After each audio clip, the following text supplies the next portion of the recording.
Hello, in this tutorial we're going to be looking at the coupons. So when you first open the coupons page, there's going to be no coupons, so let's go and add a new coupon. So when you first open the coupon editor, you'll see some options. There's a field here for the coupon URL. Once we've saved it, you'll get a URL that your customers can actually click on and it'll activate the coupon. So here we're going to give it a title. So let's just call this discount 50%, and we'll give the coupon a code 50 off, and then we'll create the 50% coupon. So here we're going to select the landing page. So basically we want to select the landing page that someone's going to land on when they click the link. And let's choose the single page, and we can preview it to make sure it's the right page. Okay, so this is the landing page we want to take them to, which is the sales page for the single product. We can see the price is currently $100, right? So here we can select whether we want the coupon to expire after a number of sales, a date, choose a date from the calendar, or no expiration. So let's just do one sale, and then we choose the products this coupon is going to be active for. So let's put the single product.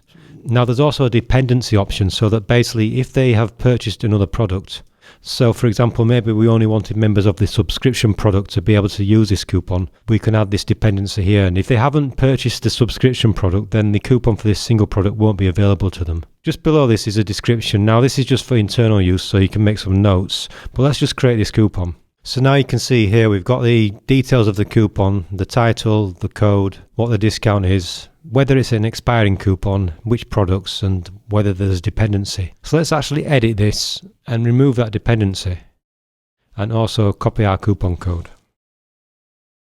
And let's update the coupon.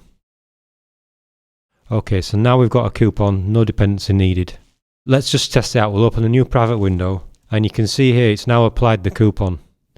What we could also do is actually edit the page. So if we come here and edit the actual coupon page, you can see here we've got the payment form. What we could actually do is add a coupon block as well. And this is basically a placeholder for the coupon form. So if we just update this and now refresh this landing page, you can see the coupon field is there, and if we click the X, it's going to remove the coupon. Now depending on your fee it may look slightly different, but if your user has the coupon, they can just put it in the box and submit it. That's going to refresh the page and apply the coupon as well. So there's two ways of applying the coupons, basically with a link or with an actual code. And then if we make a purchase of this product,